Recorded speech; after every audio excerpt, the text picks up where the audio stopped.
Parker. I'm the founder and CEO of Parker Staging, also known as Parker Interiors, and the founder and owner of Backstage Store and Design Heels nonprofit. We are all based in the Washington, D.C. area, and we serve the entire metropolitan area. So thank you for coming to our channel where we give you the real deal on what it's like to be an entrepreneur. Today, I want to talk to you guys about how to know if entrepreneurship is for you. And the reason I thought I'd start with this video, and I hope you'll be visiting my channel regularly, is because this is a question that I'm asked all the time. And I always kind of stumble over what the answer is because I believe in keeping it real.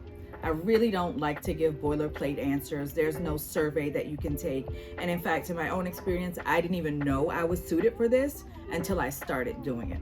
So just really quick, we'll just give you a couple of things to look for to know if you have these attributes in your personality, and some of them, or actually most of them, are probably going to be not so obvious to you. But as someone who does this on a daily basis and who engages with people who want to do this, I kind of have observed some tendencies in people who are really successful at it and the ones who just struggle. So number one is you got to have a little bit of a chip on your shoulder. You got to have something to prove, because being an entrepreneur, as you know, is really, really difficult. I started my business with no money. Even to this day, we find it very difficult to get funding, even though we have a true proven record of success. So just about everything that we do in business as an entrepreneur is going to be really, really difficult. And it almost doesn't matter how you choose to scale your business, whether you choose to keep your business small or whether you choose to grow it. There's going to be a set of obstacles that are going to be persistent, regardless of how you choose to grow your business. So you got to have a little bit of chip on your shoulder to make it through on those days when you just don't think you can take it anymore. Sometimes that's all I have, is that I've got to prove to myself and I got to prove to others that I can do this. So you got to have that. That is essential. Number two is you got to have an unparalleled ability to manage stress. You have to be able to manage stress better than anybody that you know. In your circle of friends, in your family, if you're the one that solves everybody's problems, or you're the one that can juggle multiple balls, or you're the one that can take on a really large project with no resources and figure out how to get it done and wow everybody, then that's entrepreneurship is for you. It's going to be a no-brainer. One of the big downfalls of a lot of people who go into this fields is that they just can't manage the persistent stress. It's pretty much 24/7. And there are no holidays, there are no days off, there are no days where, oh, my business gets to stop now. I mean, you can technically close your business, but in most businesses, there are still some aspects of it that continue to roll, even when the business itself is closed. And so you have to have an unparalleled ability to manage that consistent, persistent level of stress. Number three, I would say, is adaptability. You've got to be adaptable, because there are times where you may need to really shrink your business. There are times where you may need to grow your business. Sometimes your business may need you to be a marketing communications person. Sometimes you have to be a salesperson. Sometimes you have to be in the product development. Sometimes you've got to be the operations, logistics, HR. You've got to be adaptable.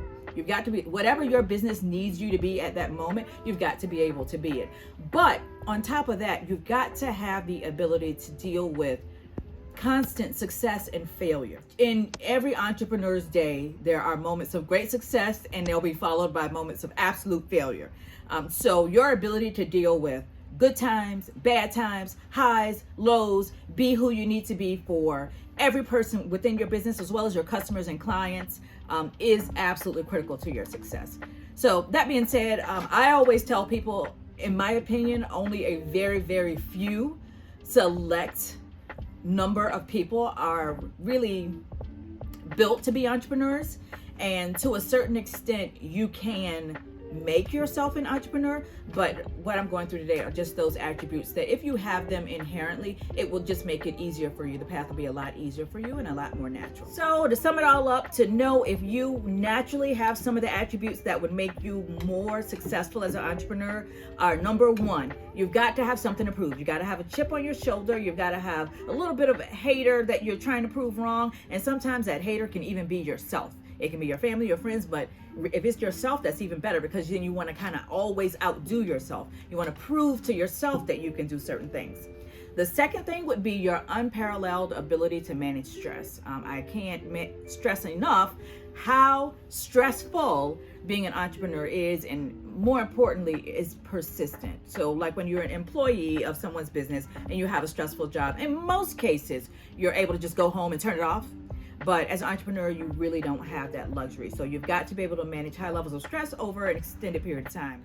And the final point is adaptability. You've got to have the ability to be whoever your clients need you to be, whoever your business needs to be, at any given moment. And it's going to call on all aspects of your personality. You've also got to be adaptable in dealing with success and failure, because success and failure are pretty constant in any given moment. You could actually be simultaneously succeeding and failing. So your ability to adapt to whether you're succeeding or failing and staying focused on the end goal is critical. So I hope you guys learn from the 3 points today, and I look forward to giving you more videos.